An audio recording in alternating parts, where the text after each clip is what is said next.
Primetime Sports with Scott Alexander is underwritten by Task Performance. Crescent City Steakhouse, a true neighborhood restaurant operated by the Vojkovic family since 1934, is the oldest steakhouse in the city of New Orleans.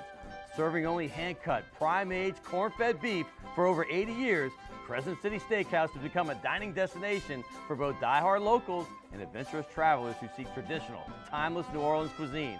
Crescent City Steakhouse, 1001 North Broad, on the corner of St. Philip, in the heart of New Orleans. Fall in love with autumn with PJ's new seasonal lattes. Our pumpkin latte brings you all the flavors of a pumpkin pie with hints of cinnamon and nutmeg, like your favorite holiday dessert in a cup. And our s'mores latte with flavors of toasted marshmallows, warm milk chocolate, and graham cracker cinnamon is sure to bring back campfire memories.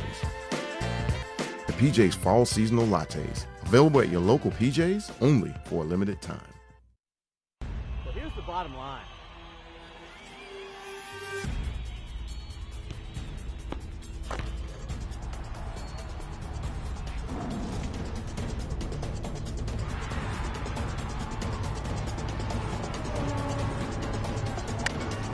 Well, it's funny that you say that.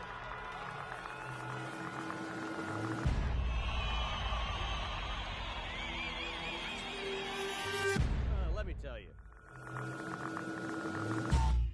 Good evening, and welcome to Primetime Sports. I'm your host, Scott Alexander, and I'm in a great mood today. And you're probably saying, Scott, why are you wearing pink seersucker? You're a month too late. You're out of season. You know why? Because 2 months ago, I wore this same thing when we had Ladies' Night. I had Jennifer Hale, the sideline reporter. I also had Molly Kimball. We're doing it again tonight. I've got Amanda Shaw, and I've got also Carley McCord. Amanda Shaw, the great musician, and it's going to be fun. But first, I got to talk about this spectacular weekend we just had.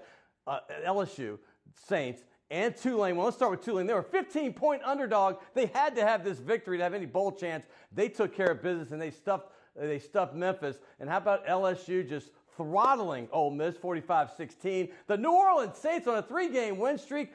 They won. And how about this? How about a little lanyap on top? You had Nichols. They kicked butt. They scored 50 points this weekend against Lamar, and Southeastern got a win as well. It's just great. I can't say as much from my boys from Lafayette. However, they were down 56-0, but you know what they did? They got 2 late touchdowns and covered the spread. How about that? They got that. But also baseball starts tonight, the playoffs. It's the Cubs, the Rockies, wild card, winner take all. Go home. And also tomorrow is the Yankees and A's. And I have some sad news.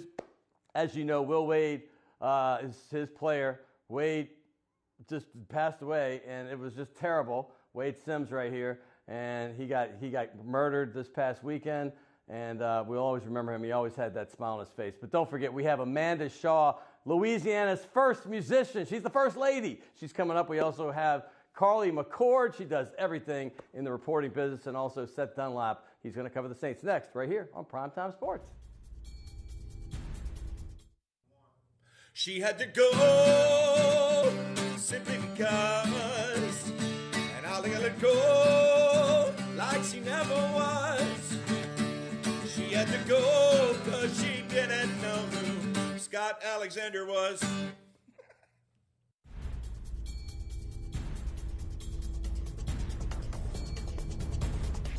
Hey, welcome back to Primetime Sports. And like I said in the open, I'm wearing this coat out of season because it's Ladies' Night, and I cannot wait. We have our first one right now later in the show. Amanda Shaw, the first lady of music here in Louisiana. She plays the fiddle, she sings, she does it all. I cannot wait to have her on. We have a lot of musicians, and she's the next great one on the show. And also later in the show, Seth Dunlap is going to fill us all in about the Saints, the Pelicans start of the season, and a little bit of LSU as well. But speaking of LSU, my first guest, her name is Carley McCord, and she does pretty much everything. I got to work with her for the first time at the Louisiana Sports Hall of Fame. We were co-hosting the red carpet, I guess the purple carpet up at Northwestern, her alma mater, Northwestern State, and we had a blast doing that.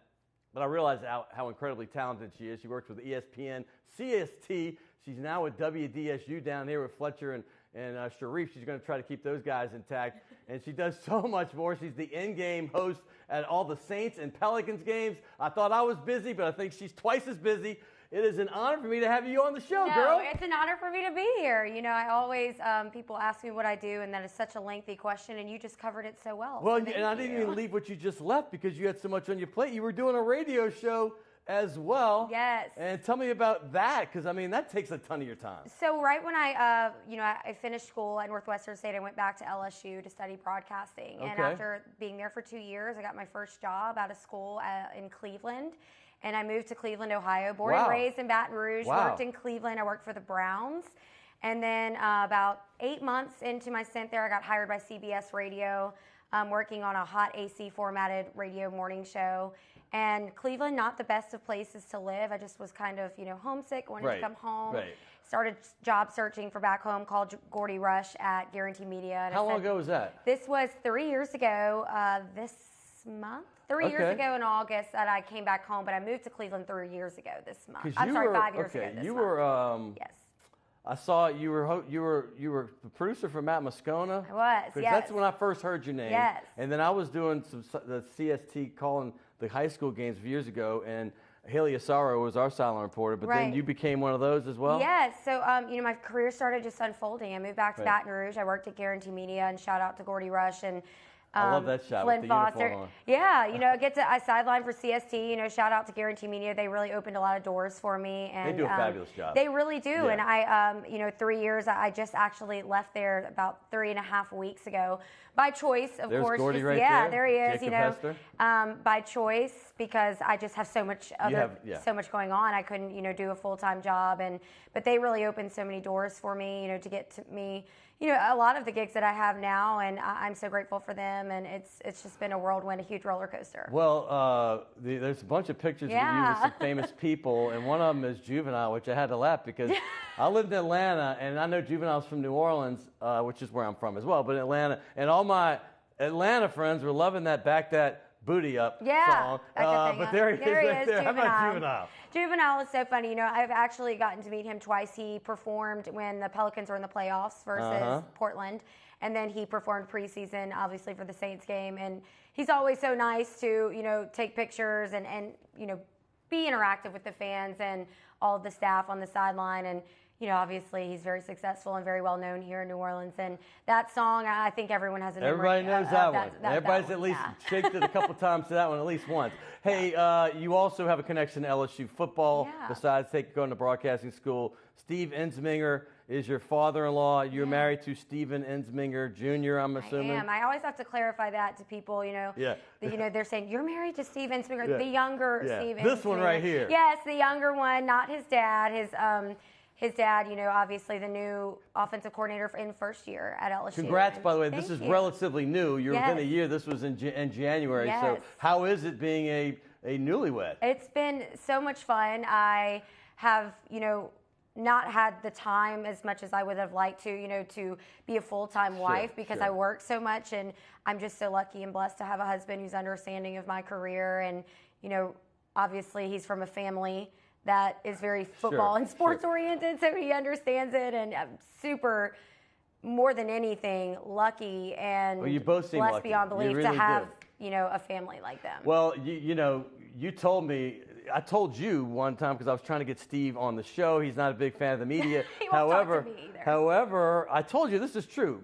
He was my second favorite LSU Tiger until I went to school there. I loved Charles Alexander, not just because he has a great last name, but he was second in the Heisman. But Steve Ensminger, the quarterback in the late 70s, maybe early 80s, that's right when I started liking LSU, and I truly loved him. And that's why I'm heartbroken that he doesn't like the media because I can't get him on. He doesn't like the media, and it's so funny because anytime that he does talk to the media, he's great. I mean, he's so captivating. He always gives a great soundbite. He's very humorous, and I wish that he would talk to the media more, but he's just so focused, and he really just blocks out any and all of the noise, when it comes to social media and newspaper articles and radio shows and TV. He doesn't listen to any of that, and I really think that that's one of the reasons why he's been so successful and why he's had such a long coaching career, is because he's really just so focused, and he has a goal and a task at hand, and he's always on top of it and always doing anything he can to complete it. I mean, the man doesn't sleep. When he does, it's in his office. Right. He's extremely fascinating, and I wish that he would come on and talk to somebody because his life is so fascinating, and it's great. You know, I have a lot of respect for him, obviously, being able, you know, to see someone like that. Well, the media was not kind, and I didn't get it, so I get that part because I thought he did a fabulous job. How could he not? When O took over 2 years ago, he was the interim offense coordinator. They were putting up extraordinary numbers, and then they went out and got the name. In fact, I had Coach O sitting in your seat just 2 months ago, and he said, you know, I wanted to hire him, but I didn't have enough pull yet, so they brought in Matt Canada, the high-dollar guy. They clashed. He brought the guy he felt comfortable with, and I know that it's early, but the returns are fabulous so far. They're 5-0. The offense, with all new players, is now starting to click. I can't be happier, not only for your father-in-law, Steve Ensminger, for the guy in that picture right there, Coach O. Absolutely. Just Louisiana born and raised men right there that are really working hard for this program, a program that obviously is near and dear to their hearts and a program that they believe in. I think that, you know, LSU Tiger fans are finally seeing an offense that they like, and I know that may sound like a biased opinion, but you know, you're seeing a passing game, and you're seeing your quarterback run. And Coach O, you know, made a comment yesterday at his press conference that he doesn't want Joe Burrow to run as much as he is, and Steve Ensminger wants him to run more. So it's just one of those things that it's a great thing that you have this quarterback who is talented to be mobile and talented as, you know, a great passer. And I was living in Ohio when he was being recruited to Ohio State. Wow. And so I remember, you know, all of the hype surrounding Joe Burrow and everything that he brought to the table and what people were going to expect from him in his college career. And it's so crazy to know now that, you know, he's in Baton Rouge and he's putting up the numbers and doing the things and contributing to this program the way that he has in just 5 games. Well, it's funny. I was in with Tom Herman, who was at Ohio State, and he recruited Joe Burrow. And we had a game, Texas, this past week, and so I just said at the end of the interview, I said, hey, what do you think of Joe Burrow? He goes, I didn't get to coach him because I went on to Houston to be the head coach, but I recruited him. I was the main recruiter for him. I love him. I wish I had him now. He's got a good quarterback himself. He goes, I think he's going to be fabulous at LSU. And sure enough, the next day, Joe had already been playing well, but he had his coming out party against Ole Miss. It was fabulous. I mean, it was absolutely fabulous. You couldn't ask for more. And you sense so much confidence in him, and that's something that I think has been missing from that position, you know, in a very long time, as you know. And even the guys like Zach Mettenberger that were able to come out and very talented and put up some great numbers. 1 year that was fabulous. And prove himself. But I still don't sense, I still never sensed the confidence from Zach Mettenberger like you do from Joe Burrow. You know, he knows what he can do. He knows what he's capable, and he's really good about staying in his lane. And he's really good about taking criticism and learning from his mistakes. And that's what you need in a quarterback, somebody that's open to trying new things and open to, you know, looking at what they do really well and looking to do what they do not so well and intertwine them nicely. And I feel like that's one of the things he does best. Well, you mentioned Mettenberger, and it's funny because he had 2 great targets. And they're putting historic numbers up in the NFL. Incredible. Odell Beckham Jr., who the Saints just played this weekend, and Jarvis Landry, who I know you know. There's Jarvis right there. There's Jarvis. He's doing great things. But you seem to be a magnet to the stars as well, because we have Jimmy Buffett, all kind of other guys, James Harden. You get around, girl. Yeah, you know, it's my career, and, you know, I'm so incredibly That's the lucky. NBA MVP, by the way. Yes, I know, exactly, right? I mean, you know, what is it they say, hashtag blessed? I'm so hashtag blessed that I'm able to have a career where I can be surrounded by such successful people. And I see Mikey D on the upper right there. Mike, and I know he's your biggest fan. Great friend of mine, read in our wedding along with Matt Moscona. He loves you. Huge, yeah, and I love him too. And there's Matt Moscona. Call, look at this. There's Matt Moscona. I mean, Matt and I are super close, and man, that is an old picture. Matt sat in this chair last week. I saw him. Yeah, he's, you know, Matt has been a wonderful influence on me, and he's been a great sense of guidance. I didn't give Matt 5 balls, by the way. Matt only got 2. And by the way, just in case this is new, I don't usually have all these balls out. It's usually just 2. If Tulane wins, I might throw a helmet out there. But the Pell season has started. The preseason just started.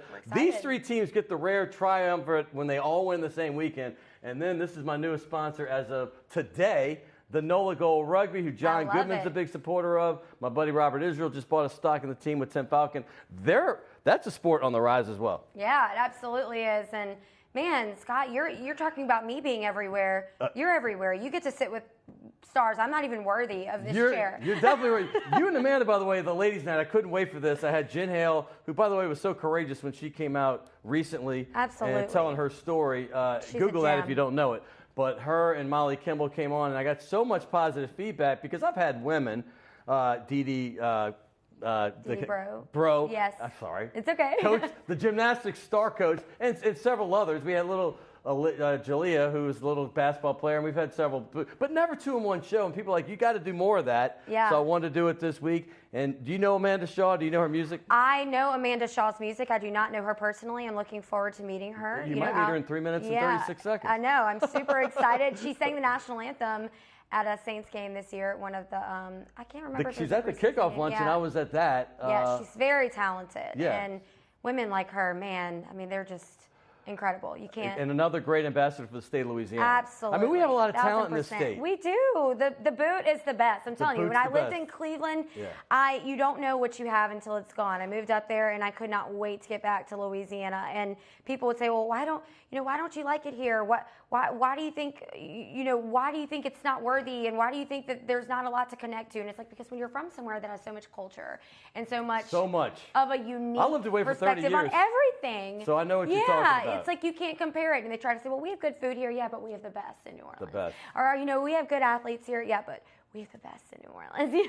So. No question about it. Hey, speaking of, by the way, Louisiana, and I've always said this when I was living in other states, and it's true, most athletes per capita in every major sport. Not hockey, we don't play that down here. No. But football, baseball, and basketball, most professional athletes per capita come from this state. And speaking of those, the Louisiana Sports Hall of Fame has become near and dear to your heart. We got to work together this year. You did. I alluded to it. It was so much fun. It was a little hot. I was sweating a lot right at the beginning, but because I was right by that door. But the fact is you're pretty close to this in this group, and Lynn Rollins and all them as well. Lynn Rollins has been an outstanding mentor for me. There's Lynn right there. And you were interviewing him. Yes, to be able to have that moment with him on that stage, and while he was being honored in the Louisiana Sports Hall of Fame as he was inducted. I mean, you can't ask for better moments like that in this career. I've been able to have, the best thing about my job is that I'm able to share the success with other people and the success, that they deserve to be recognized for. Well, they came out with a stat that I didn't know, and I'm a stat guy, that Lynn Rollins has worked more college baseball games than any other human being. That guy will go everywhere to work baseball. He loves it that much. And he has the best Rollinisms, as we call them. Those things. His analogies, he is one of a kind. You cannot compare anybody to Lynn Rollins. He is irreplaceable. Before I let you go, I want to ask you about your new gig, WDSU. Yeah. You're going to be down here in New Orleans more often. Here's my Working guys. with these guys. I have them as frequent guests. Fletcher was just on last week on the left. Sharif comes on frequently. I love them. Yes. But they needed somebody like you to get in the mix. Tell us about it. You know what? It was funny. Fletcher called me one day and he said, Carley, we're looking to add someone as a freelancer to our sports department, and I think you'd be perfect for it. And I said, Fletcher, I haven't done that type of sports reporting since college when I worked for Tiger TV. I'm mainly in like live game situations. You're the most versatile girl in the business. Yeah, you can do it all. I said, I don't know, Fletcher. I don't know if I'm qualified. He said, you are absolutely qualified. I believe in you.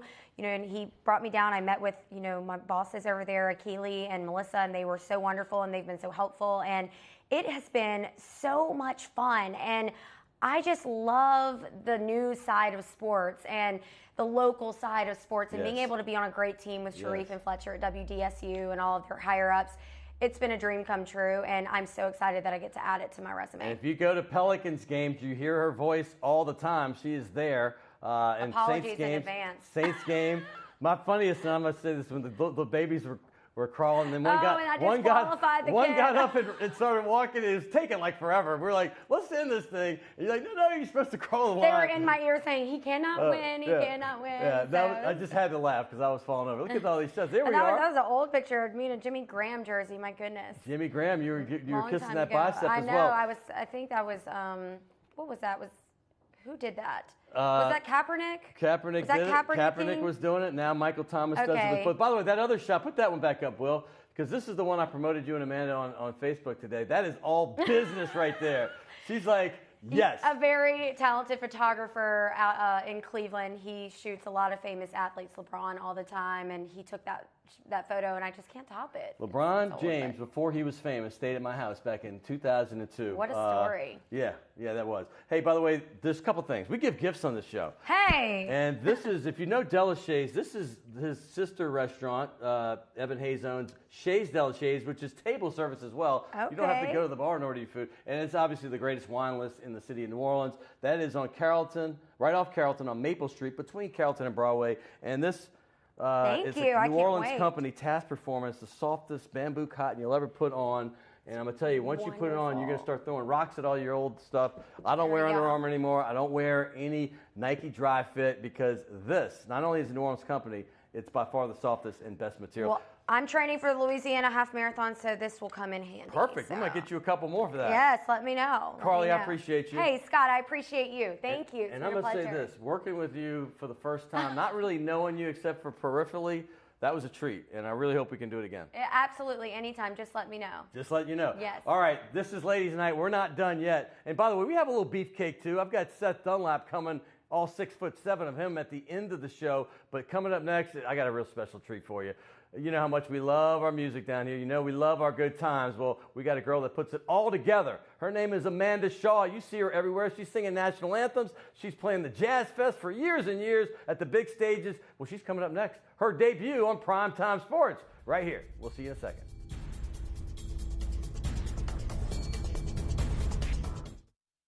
Primetime Sports with Scott Alexander is underwritten by Task Performance. Embracing New Orleans soul with style and fashion wear from NOLAshirts.com. Show off your love for one of America's unique cities with belts, shirts, and hats in a variety of colors and styles. NOLAshirts.com proudly celebrates the culture and embodies the spirit and determination of the people from the Crescent City. Tradition lives on at NOLAshirts.com.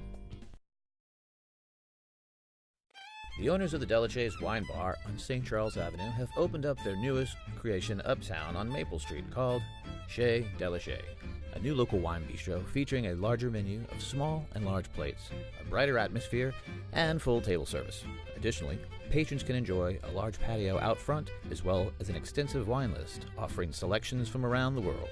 It's Chez Delachey, 7708 Maple Street between Carrollton and Broadway. Rock and roll will never die. It's old New Orleans, my, oh my. Come on, baby, let's go rock and roll at the city lane. All night, let's roll, let's rock and roll. Baby, do the rock and roll. At mid-city lanes, the home of rock and roll.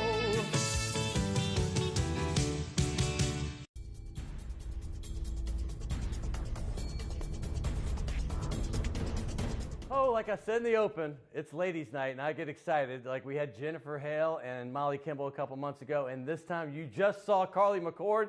Well, now I have a girl I've been waiting on for over a year. That's right, I was trying cold call her. She is busy these days. She's a frequent award winner. She's one of our own, Louisiana bred, and she has now been in this business for 20 years. But if you don't know Amanda Shaw, you're going to look at her and say, there's no way she's been doing anything for 20 years because she looks about that old. But she has been doing this, and she's a fiddler player. She's a singer. She's a songwriter. And here she is with her new, upside down, my bad, Miss Shaw. Please call me Miss Shaw. I think it looked better the other way. Yeah, like this. Yeah, let's do upside that. down. Yeah. So here she is. It is an honor for me to have you on the show. How are you? I'm great. Thank you so much for having me. I'm so glad that we finally are getting to do this. I've been wanting to meet you. I moved back 5 or 6 years ago, and I finally met you through our good mutual friend, Kat Fleurier. That's right, at the Touchdown Luncheon. At the Touchdown Luncheon, you sang the national anthem. Yes. You seem to be doing that a lot. Yeah, I did that, and then it was funny because, literally, I think 2 weeks later, I was singing it again at the actual Saints game and everything. So fun times, really fun times with the boys in black and gold. You know, now that I think about it, I'm just having a flashback because I thought when I moved back here, I'm from New Orleans and came back. I've heard you. I love music as much as I do sports, and I heard your name all the time.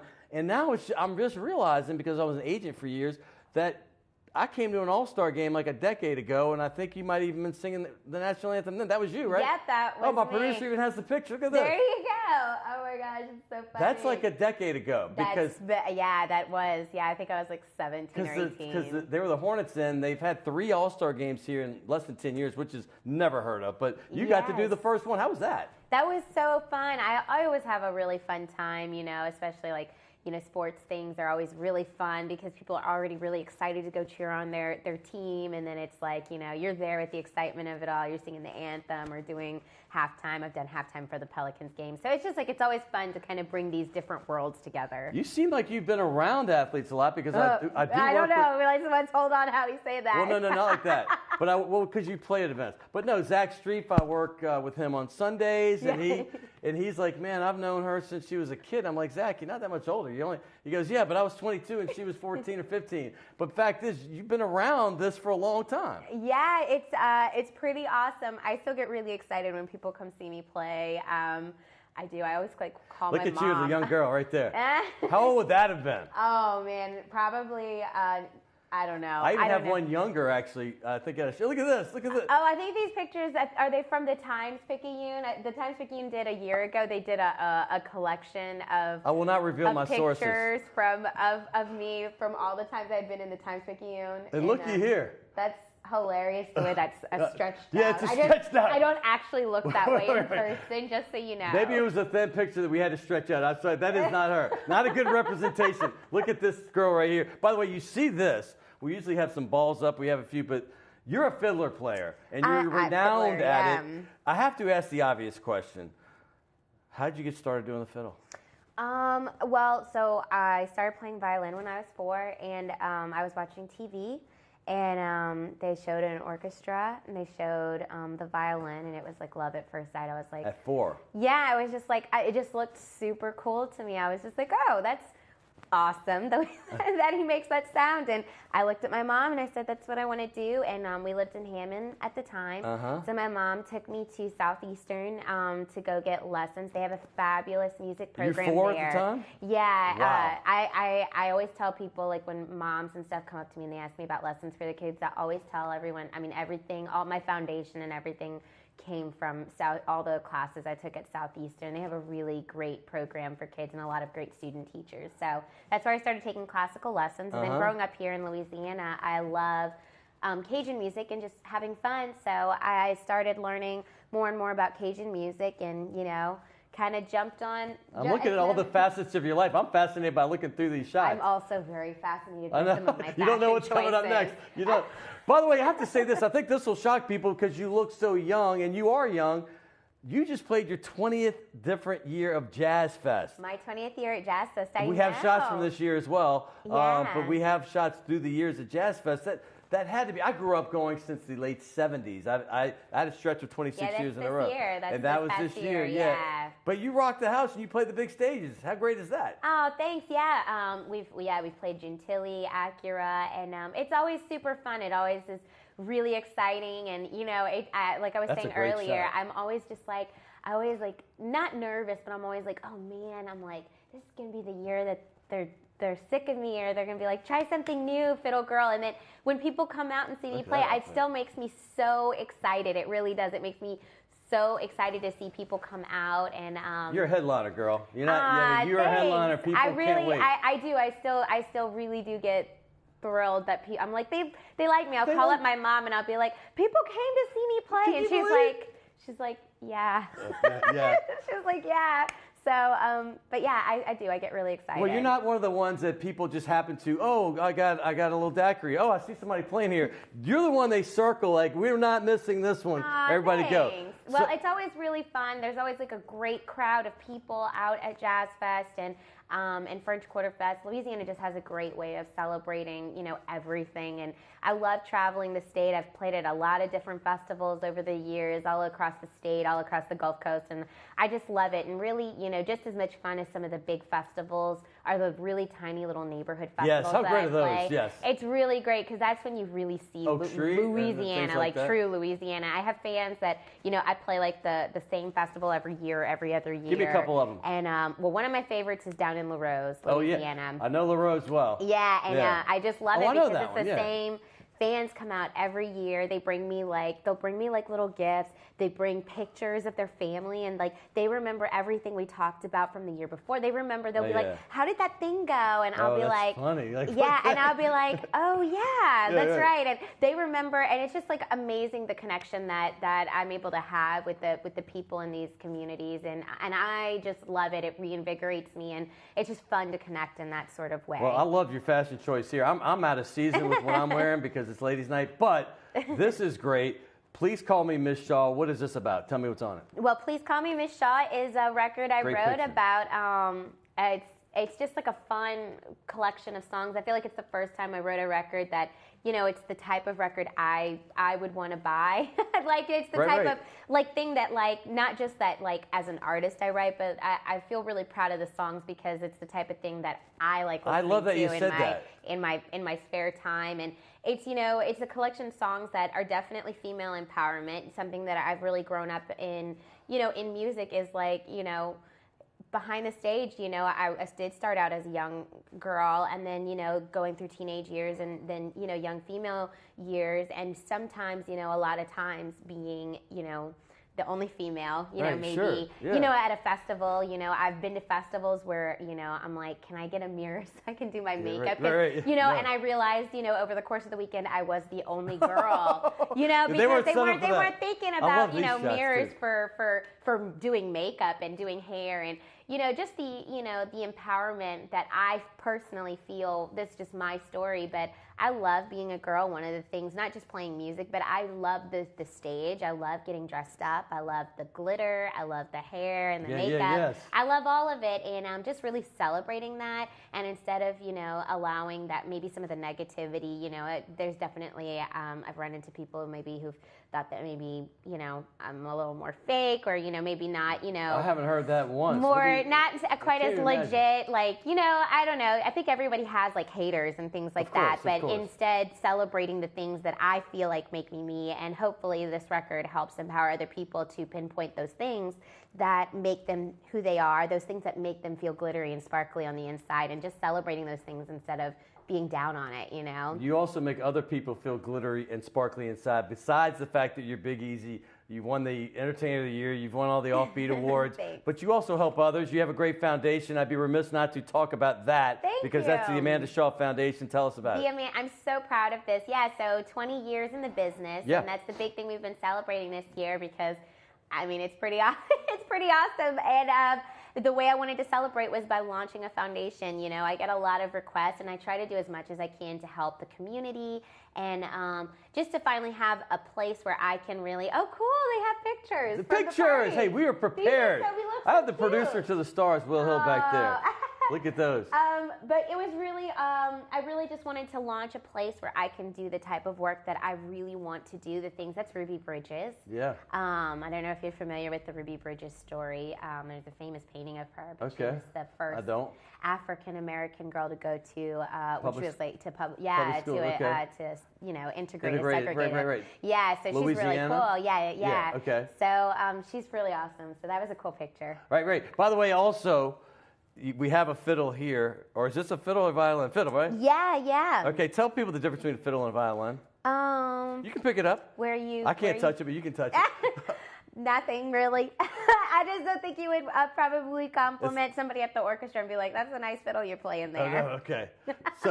So what are we talking about right here? Well, this is actually my new fun instrument. Okay. I actually just got this one last week, so I like never buy new instruments ever, but this one is you love really it? Cool. Yeah. I'm still trying it out, but yeah, Sal Giardina, he does a great job at working on. He restores instruments, so it's actually an old instrument, but it's new for me. So can you show us how something? I mean, you don't have to do a whole song, but just I think I can try. Have you done this before? Maybe once or twice. Yeah. You look good holding it. Oh, nice. Wow.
She was shredding that one right there. That is unbelievable. By the way, Thank you. here's the thing. There's some great musicians out there, but it's hard to get the combination of performer, stage presence, entertainer, and you encapsulate all that on stage. Thank really do. so much. I really appreciate Tell people that. what a show's like, though, if you go see Amanda Shaw.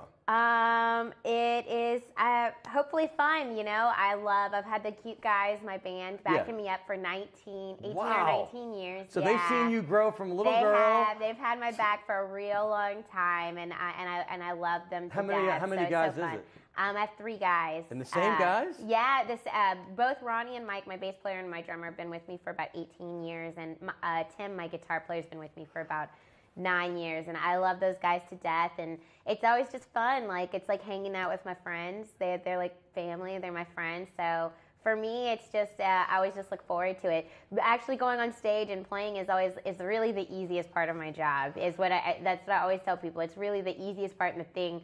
I hate to say it, the thing I almost think about the least when it comes to being a musician, because, you know, I'm a small business, so I spend most of my days running my business and doing all the things that I do with that. And so it's like the stage part, going to a concert, is really the fun part. That's like the celebration of all the work that I've done. You know, we've had a ton of good musicians on. I mean, like some of my favorites from all genres, like Little Freddie King, and awesome. You got guys like, even Crazy Fred LeBlanc, who I've known since we were both awesome too. like in high school. I love that guy. But it's rare that I get the females on here. I know we had Darcy Malone recently, and we also had Marlon Belverin, who plays with Mark Stone all the time. Yeah. But this has been a treat for me. Thank you so much. This has been so fun for me, too. And this better not be our last time. No, definitely. Because I want to see you grow through, too. And I've got a couple things for you. I know you say you like to work out a good bit. This is a New Orleans company called Task. Awesome. So it's so soft. It's I love this. I can't wait. I'm going to actually go use it in just a bit. I wear it every day.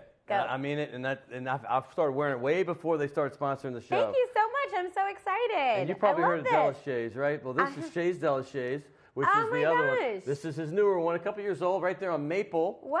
Between Carrollton and Broadway. So go enjoy that. I feel so spoiled right now. Hey, by the way, how do people find you? Where can they go see you? AmandaShaw.com. Go to AmandaShaw.com to see all of my dates. Facebook, we have a Facebook page, and Instagram is probably the thing I use the most as far as like taking pictures and all that kind of stuff. So follow me on Instagram. And I'd love to see you out at my next show. Also, you can go to AmandaShaw.com/foundation if you'd like to learn more about the foundation and the work that we're doing. Our first thing is Orchestrating Dreams, which is going to be a scholarship program for youth. So go find out more information, and you can donate there. And AmandaShaw.com and AmandaShaw.com/foundation. Well, we have a tradition to sign the balls. This one's got Archie and Alvin, the head coach of the Pelicans, and E.T. from Dirty Dozen. Got a lot of folks on here. So this is the only ball that's not completely jammed up as far as Saints go. So give us on there wherever you want to give us. Oh, man, I'm so excited. And I like good penmanship, so I can tell a month from now that it was Amanda Shaw that was on the show. So thank you so much. Well, now you're asking a lot. I'm asking a lot. That's too much. Work on it for the next time you're here. Hey, Amanda Shaw, everybody, get out and see her. What a treat this was. Like I said, it's ladies' night. This isn't the last night we're going to do this, but I have some beef coming up next. He's 6'7". He played hoops. His name is Seth Dunlap, and now he's with WWL. We're going to talk some Saints and their great 3-game winning streak coming up next right here on Primetime Sports.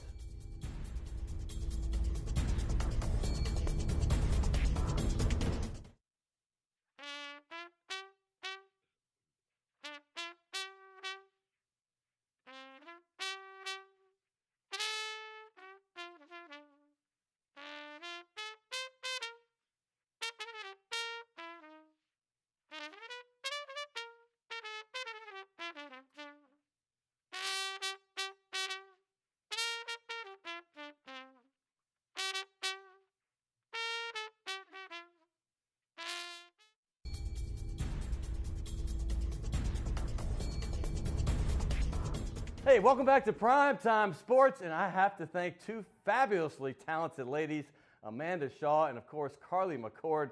Fantastic guest, but hey, you wonder where the beef is? It's right here. His name is Seth Dunlap. He is the host of The Last Lap, which is every weekday night from 8 to 11 on WWL Radio. He does a lot with the Saints Radio Network, and he's got the smoothest pipes in the business. And here he is right here. Buddy! What's up, man? Seth Dunlap is back. I happen to be a frequent guest, and a frequent guest host of your show, and I always enjoy doing it, but thank you for coming. No, thank you. And by the way, I love the suits. It's out of season, but it's perfect. Completely out of season, and I already said that. Yeah. It's ladies' night, but ladies, how about this eye candy right here? We got this guy right here.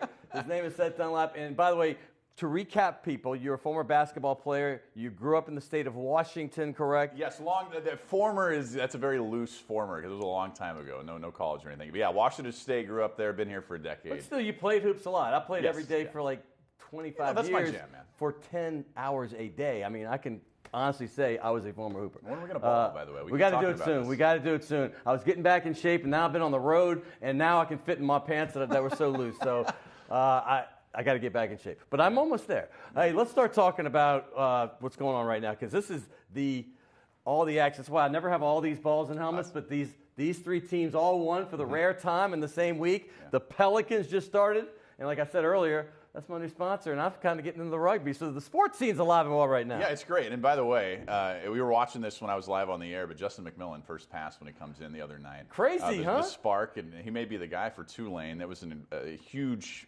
moment for them. And then obviously the Saints this last week.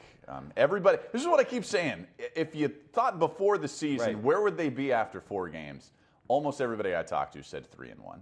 Right, it doesn't matter that you lost to Tampa or you struggled against Cleveland. You're 3-1. You're 3-1. You got the Monday night game. And now you have Mark Ingram coming back. They're not losing this game. It's Monday night. You got Drew Brees' record. It's in the Dome. Yeah. Mark Ingram is coming back. They're not losing this game. Take the money line, folks. Yeah, they're going to be 4-1 going into the bye, and they're going to be in great position in the NFC. And right now, they look like the second best team in the NFC behind the Rams. I don't think there's any doubt about it. The Saints look like the second best team. Well, I'm going to give us both props. I didn't plan on doing this, but since you brought this up, Seth and I were the only two publicly that swore, not just suggested or predicted, that the Saints would have double-digit wins last year, and they did. No one was saying better than 8-8. I'm sorry. If you say you did, you're lying. And we did, and we saw something, and they came through. Now, do you feel that they can duplicate that this year? Obviously, 3-1's a good start. Can they get to 11 wins again or even more? Yeah, no, I think they're on track. So I actually had them going 3-2 into the bye. So they're on track for me, and I had them finishing 13-3. They're just too deep. They're too deep. They're too talented. And you have 3-2 and finishing 8-1 with the gauntlet? I did, even with the gauntlet, because you look at the games that they get at home against the Eagles, the Rams, against the Rams. You get them in your building. The one that's going to be tough to win is that House of Horrors up in Minnesota with that defense. It's always tough in the land that's skulled up. Although get the Buffalo Bills playbook, because they were a 17-point underdog and they just walloped them by 21, and that game was not even as close as the score. Yeah, no, that was nuts. What I say at the beginning of every NFL season, I think you and I talked about this a little bit, is people need to relax. Right. I know it's the Aaron Rodgers, RELAX. Don't worry about week 1, week 2, week 3. Really, after week 4 or 5, you're going to start to know what this team is, any team in the National Football League. You can't just take a snapshot of 1 week in week 1 or week 2. As long as you're at 500 or above 500, right around there by week 4, this is a league where you're setting yourself up for playoff contention. And that's where the Saints are. So, what have you done this week? What have you done for me lately? Fans are so fickle, because even after the Cleveland game 2 weeks ago, that felt like a loss. And you were 1-1. You felt like you probably should have been 0-2. And now 2 weeks later, you're feeling, hey, we're Super Bowl contenders again over here. I was trying to talk everybody down after that Cleveland win, because it's a win. I don't care how you get it done in the National Football League. A win is a win. And the Saints obviously had to have everything go right at the end of that game to come back. But they've had instances in the past couple of years where everything has gone wrong down the stretch. Yeah. So, look, they won there. And if you look in the NFC, with San Francisco now without Garoppolo, with the struggles even of a team like Philadelphia right now, who is 2-2, they look like they're in great position here. They look like they're in great position to make the run. And remember, that Rams team, they have to come here. And you never know what's going to happen down the rest of the season here. But that game is going to be critical for possible home field advantage, possible seeding. And I will say this, that game in Atlanta a couple of weeks ago, that might have been the biggest game of the Saints season. I know it was really early, but you're talking about in the division, you're talking about tiebreakers, not just for playoffs, but for seeds later on. And to win that on the road, it was massive. You can't be understood. You're going to look back at that one. When they went down 7. Remember the Falcons got the touchdown and then the 2-point conversion? That's the only time I really worried, for whatever reason, about that game. Because I felt, every time it was going back and forth, I said the Saints are in good position. They showed me a lot of moxie, coming back to tie the game and then winning it in overtime, obviously taking the ball with the coin flip and scoring. And that, you're right, that is a game when we look at this season, especially if you get home field advantage, and that's still a long way from that, that's a game they can look back and say, you know what, turning point. Yeah, indeed. And if you look at this division, Atlanta is falling apart. They're 1-3, but it's not just the record, because you can recover from that. It's the injuries on defense and on the offensive line now. Yeah. I think Atlanta's done. I've been saying this for 2 weeks. You can't lose Keanu Neal and Deion Jones and Levitri on the offensive line and think you're going to be nearly as good. Not in this conference, not in this division. They're scoring, though. I mean, they're definitely scoring. Who are you worried about in the division right now? Carolina. I think it's got to be Carolina. No, I'm still worried about Atlanta. I am, because when they come here, the home doesn't mean anything in the series, And Carolina, after losing 3 in a row, they're probably studying those game tapes a lot. Okay, what do we need to take away from this team that just beat us 3 in a row? They've got enough physicality on that team where I have a feeling they're going to try to take guys like Thomas and Kamara out of their routes and take them out hard. Mm-hmm. And that's why I worry. Well, I'm worried about Carolina more than Atlanta. Right. I'm just being honest. I'm on this train. I've been somebody who, I know it's tough to do in this market, but I've been somebody in previous years that I said Atlanta's going to be really good, and everybody's coming at me. I'm just telling you now, I don't think Atlanta, I think they're a 500 team now with that defense, especially the injuries there. They're a 9-7, 8-8 kind of team. And I think this division goes through the Saints, and I think your challenger now is Carolina. And by the way, Carolina, and I've been a very harsh critic of Cam Newton. He's playing the best ball that he has since his MVP season. He's actually a mature veteran now. I mean, you can see the difference. He's got a confidence. He doesn't need to do all this all the time. And he's listen, man, when that guy's rolling, he's not the most consistent passer, but he's got so many attributes that can beat you on the field. No, you got to factor in his running game. And I've caught myself doing this, just looking at completion percentage and yards per pass and quarterback rating and touchdown to interception ratio. But with him, you got to factor in the running ability and his ability to scramble and get outside the pocket on third down. And when you factor all that in, I mean, let's be honest here, he's one of the 10 best quarterbacks in the league. We have a bunch of NFL team logos back there, so I'm gonna start thinking about this. Are there any of the teams that you thought would be Super Bowl contenders out?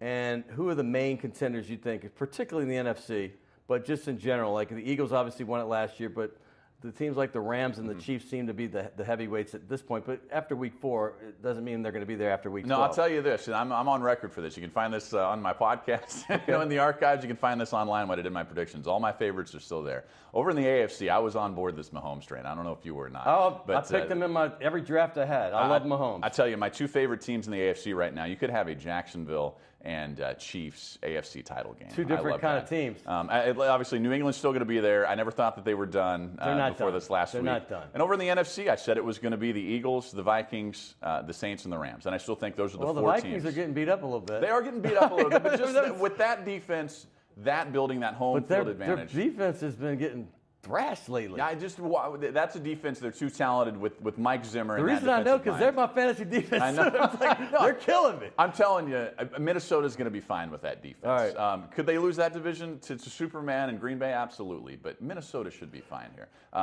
This conference still goes through LA, the Rams, New Orleans, Philadelphia, and Minnesota. I don't think that Green Bay is deep enough and talented enough, especially on defense when you're facing offenses like the Rams and the Saints, and even the Eagles when they're rolling, if Wentz gets back rolling. I don't see Green Bay as a contender here. I love doing this all the time because it gets me excited. Let's switch gears. Let's go to college briefly because I want to talk Pelicans with you. But you're an unbiased guy. You're from the West Coast. Unlike me, where I grew up here and I went to LSU and I lived next to Tulane. You're not unbiased. I like to think I'm unbiased Yeah. because I call it like it is. However, if you went there, you're always going to have something there. But LSU, is this for real? I mean, they're a top 5 team, and I still can't get in my head that they're one of the top 5 teams in the country. I think they're very well coached, and I know both of us are on record as saying we like the coaching staff. Yeah. When they were getting dogged, the Insminger hire, I loved it. People were like, why? And I'm like, tell me why not? I mean, he's been successful when he came in before. And how about Coach Orgeron? Yeah. I'm happier from him than just about anybody because the abuse he took from people in our own state, it's like his record has been fantastic since he was at USC. Everybody wants to hold the Ole Miss thing over him. But when he went to USC as the interim coach and then here, it's been unbelievable. Yeah, well, look, we're in the opinion game, me especially, right? So when I give opinions, I'm not going to be right all the time. And what I've said with this is I was never on somebody that was on this fire Coach O, or I was always saying you've got to let these games play out. You've got to, before you make any final judgments on this regime for LSU, you need to see them against Miami, against Auburn. I withheld judgment before them, but I have been critical saying I don't know if this was the right hire before. anybody who was in my camp that was critical of this hire or thought that it wasn't the right move, you've got to step back and allow yourself to have fun here. This is what I still see from a portion. I think it's a diminishing portion of the LSU fan base is they won't admit that either they were wrong about Coach O or Coach O might be the right guy for this job here in this state. And if you step back from all that, these LSU fans who aren't allowing themselves to admit they're wrong, you're missing a heck of a fun season here. This season is right now, regardless of how it ends, regardless of what happens against Georgia or Alabama or a bowl game down the road, right now this season is as fun as any LSU season since at least 2011. It really is. And you need LSU fans, you've got to let yourselves enjoy this. All right, I'm going to say one thing before we get to the Pels on that. I just worked the Texas game this week. If you know anything about producing a game, you were in with the coaches the day before. You spent hours with them. So I was in with Tom Herman, who everybody in New Orleans and Baton Rouge and Lafayette seemed to want as the head coach. He ended up going to Texas because he spent a lot of time in his career in that state.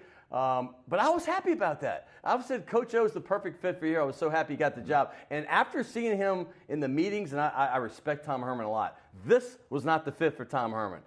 Texas is more his style. I can't see, after being with him for about an hour on Friday, this is not the personality that Louisiana will gravitate to. He's a little tense about some things. I mean, he's a great guy, and I love him. Yeah. But I think they got the right guy. And I know that there's still a lot of games to be played, but I like the way Coach O fits for this city, for this state, and this team. Well, there's no doubt about it. And I've been talking about this since he was hired, that if this works, whether you think it's going to work or not, the one truth is, if this works here, it's an incredible story.